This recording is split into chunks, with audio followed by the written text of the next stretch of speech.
بسم اللہ الرحمن الرحیم.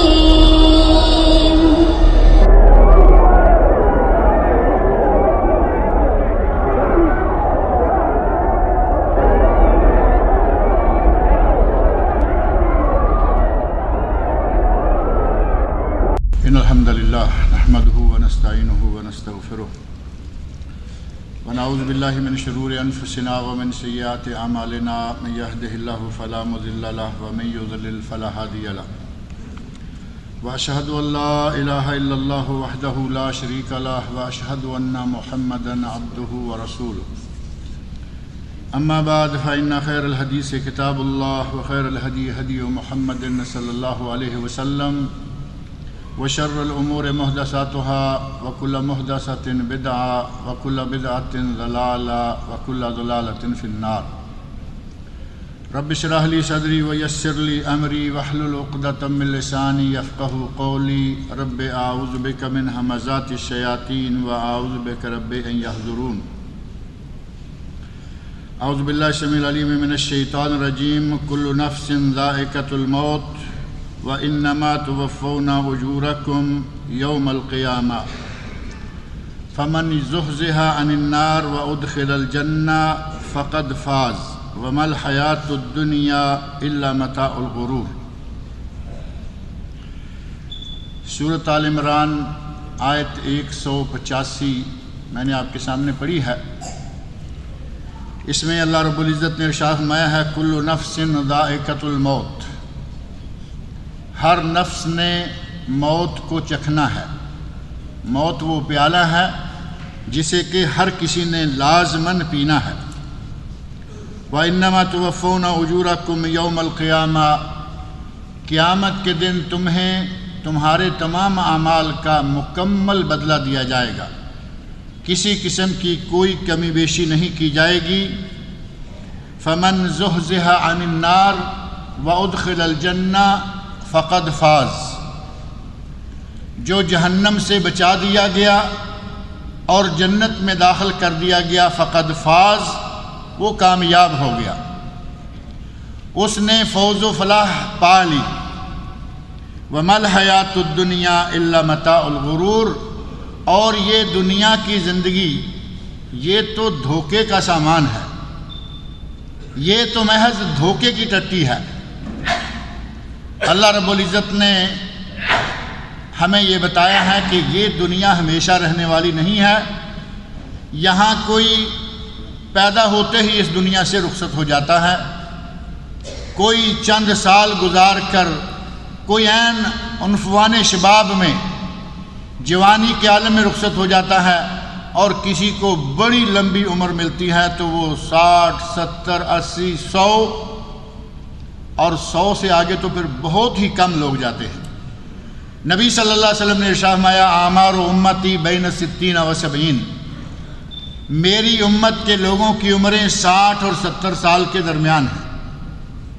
اور نبی صلی اللہ علیہ وسلم کا یہ ارشاد گرامی ہم اپنی آنکھوں کے سامنے نافذ ہوتا دیکھ رہے. 60 اور 70 کے درمیان عموماً اگر یہ کہا جائے کہ 90-95% لوگ ایسے ہیں جو 60-70 کے درمیان ہی ایکسپائر ہو جاتے ہیں، اور بے شمار لوگ ایسے ہیں جو 60 تک بھی نہیں پہنچ پاتے. اور نبی اکرم صلی اللہ علیہ وسلم نے ارشاد فرمایا کہ ان 60 اور 70 کے درمیان ہی موت ہو جاتی ہے، اور بہت تھوڑے ہیں جو 70 سے آگے جاتے ہیں، بہت تھوڑے لوگ.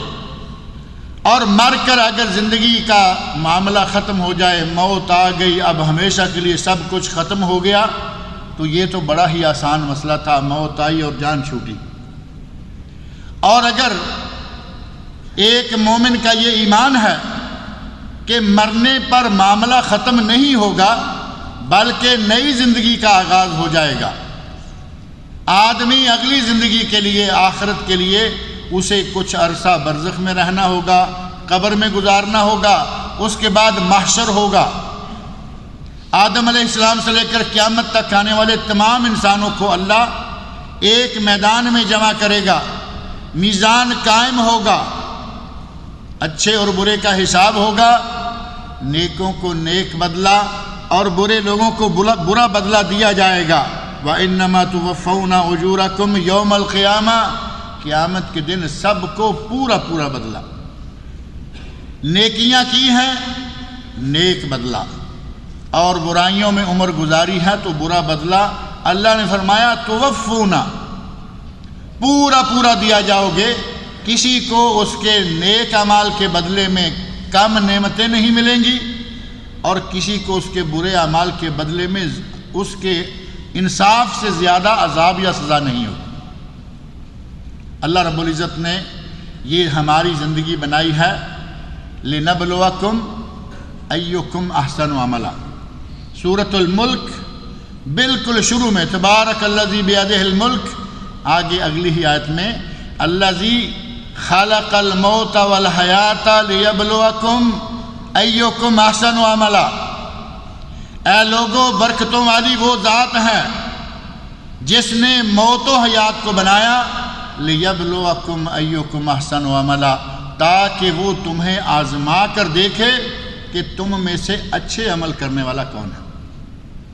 احسن عملا، اللہ کو اچھا عمل چاہیے، بکثرت عمل نہیں چاہیے۔ ہمارے یہاں یہ معروف ہے، نماز پڑھنے لگیں تو کوشش ہوتی ہے کہ ہماری رکعتیں زیادہ سے زیادہ ہو جائیں۔ نفل شروع کیے، رات کو اٹھے، نفل شروع کیے تو سجدے بے سجدہ، اور ہماری کوشش یہ ہے کہ آج مجھے گھنٹہ 2 مل گیا ہے، میں ان 60 یا 120 منٹوں میں کم از کم 100-150 رکعت تو پڑھ لوں۔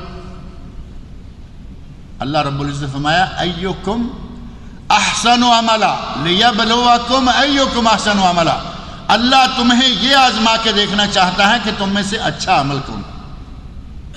یہ نہیں فرمایا ایکم اکثر عملا، تم میں سے اکثر عمل کون کرنے والا ہے۔ جو اچھا عمل کرے گا اچھا بدلہ پائے گا، اور جو برا عمل کرے گا برا بدلہ پائے گا۔ اچھا عمل کرنے والوں کو اللہ کس قسم کی جنتوں سے نوازے گا، اس کی موت کیسی ہوگی، اس کی قبر کا عالم کیا ہوگا، محشر میں کیا ہوگا، اور آگے جنت یا جہنم دونوں میں سے کیا ہوگا۔ اچھا عمل کرنے والوں کے سلسلہ میں پچھلے خطبہ میں جنت کی نعمتوں کا تذکرہ کیا تھا۔ اللہ رب العزت ہم سب کو اہل جنت میں سے بنائے۔ موت کے ساتھ ہی آدمی کو جنت کی خوشخبریاں ملنا شروع ہو جاتی ہیں اگر وہ اہل جنت میں سے ہے۔ جیسا کہ پچھلی مرتبہ بھی ذکر ہوا، اگر اہل جنت میں سے ہے تو موت بڑی آسان، اور اگر وہ اہل جہنم میں سے ہے تو موت ہی بڑی مشکل ہو جائے گی۔ اسی پہلے مرحلے سے ہی آدمی کا آخرت کیا ہے، آخرت میں اس کا انجام کیا ہونے والا ہے، پہلے مرحلے سے ہی آدمی کو پتہ چل جاتا ہے۔ اور قبر میں جا کر حفرۃ من حفر النار یا روضۃ من ریاض الجنہ، وہ قبر یا تو جہنم کے گڑھوں میں سے ایک گڑھا بن جائے گی یا جنت کے باغیچوں میں سے ایک باغیچہ بن جائے گی۔ نیک ہے تو جنت کا باغیچہ، برا ہے تو جہنم کا گڑھا۔ اب اگلا میدان شروع ہوتا ہے محشر کا میدان، وہاں بھی جو لوگ نیک ہیں اللہ رب العزت ان کی مدد فرمائے گا۔ نبی صلی اللہ علیہ وسلم کے ہاتھوں ایک جام کوثر 50,000 سال تک دوبارہ پیاس نہیں لگے گی۔ اللہ تعالی ہم سب کو وہ جام کوثر نصیب فرمائے۔ اور وہ جام کوثر ہر کسی کو ملنے والا نہیں ہے۔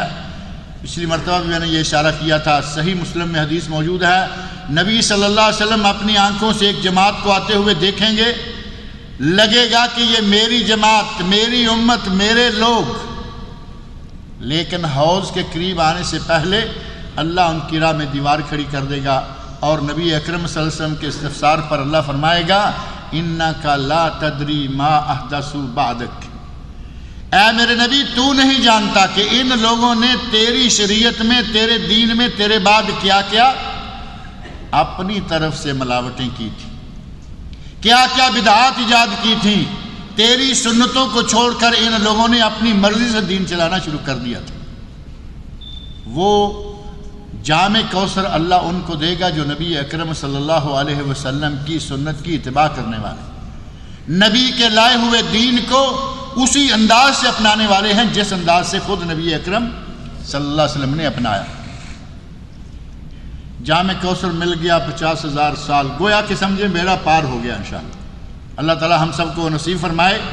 اگر جام کوثر ملا تو الحمدللہ، اور اگر جام کوثر ہی نہیں ملا تو اگلی منزلیں اور مشکل ہو جائیں گی۔ اگر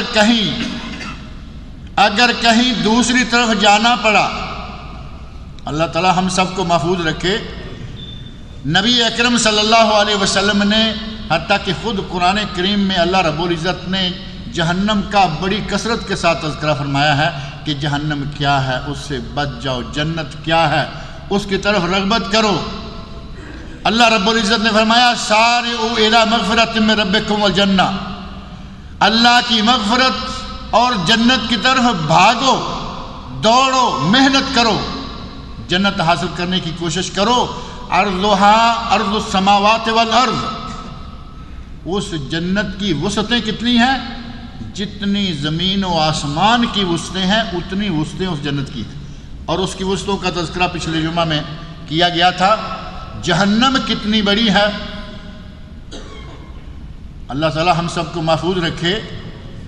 جہنم کی وسعت، جہنم کتنی بڑی ہے، صحیح مسلم میں نبی اکرم صلی اللہ علیہ وسلم ارشاد فرماتے ہیں یوتا یوم القیامہ، قیامت کے دن جہنم کو لایا جائے گا، اور جہنم کی وسعت، چوڑائی، اس کا عرض طول کتنا ہوگا؟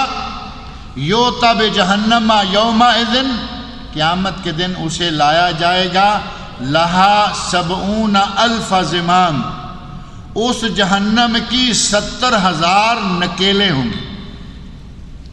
ایک نکیل سے اونٹ پکڑا ہوا ہوتا ہے نا، وہ نکیل جو ناک میں ڈالی ہوئی ہے تاکہ اونٹ قابو میں رہے، اللہ رب العزت نے جہنم اتنی بڑی بنائی ہے کہ نبی صلی اللہ علیہ وسلم ارشاد فرماتے ہیں یوتا یومئذ بجہنم لہا 70,000 زمام، اس کی 70,000 نکیلیں ہوں گی، مع کل زمام 70,000 ملک، اور ہر ایک نکیل کو 70,000 فرشتے نے پکڑا ہوا ہوگا۔ اونٹ کی نکیل ایک ہے، ایک ہی آدمی نے پکڑی ہوئی ہوتی ہے، اور ایک آدمی کے پاس ایک ایک دو دو نہیں 10 اونٹ ہوتے ہیں، اور یہ آدمی ہے اور وہ اللہ کا فرشتہ ہے۔ اللہ کے فرشتے کی قوت، اللہ کے فرشتے کی جسامت حضرت جبرائیل علیہ السلام کی جسامت سے ہی اندازہ کیا جا سکتا ہے۔ نبی اکرم صلی اللہ علیہ وسلم ارشاد فرماتے ہیں کہ میں نے پہلی مرتبہ جب جبرائیل امین کو دیکھا، اس کی اصل حیت، اس کی اصل جسامت میں، تو ان کا قد کتنا ہے؟ پورا ایک افق، مشرق سے لے کر مغرب تک جو پوری زمین و آسمان کا افق ہے وہ سارے کا سارا ڈھانپا ہوا ہے۔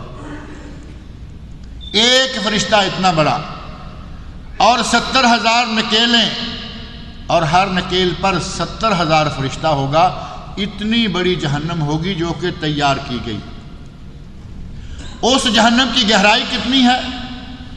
صحیح مسلم میں نبی اکرم صلی اللہ علیہ وسلم ارشاد فرماتے ہیں، صحابی بیٹھے ہوئے ہیں، تمام صحابہ کرام نے ایک آواز سنی، جو آواز عموماً سننے میں نہیں آیا کرتی، ایک ایب نارمل قسم کی آواز ہے۔ عام آواز ہو تو کسی نے کوئی گولی چلائی ہوگی، کسی نے یہ کیا ہوگا،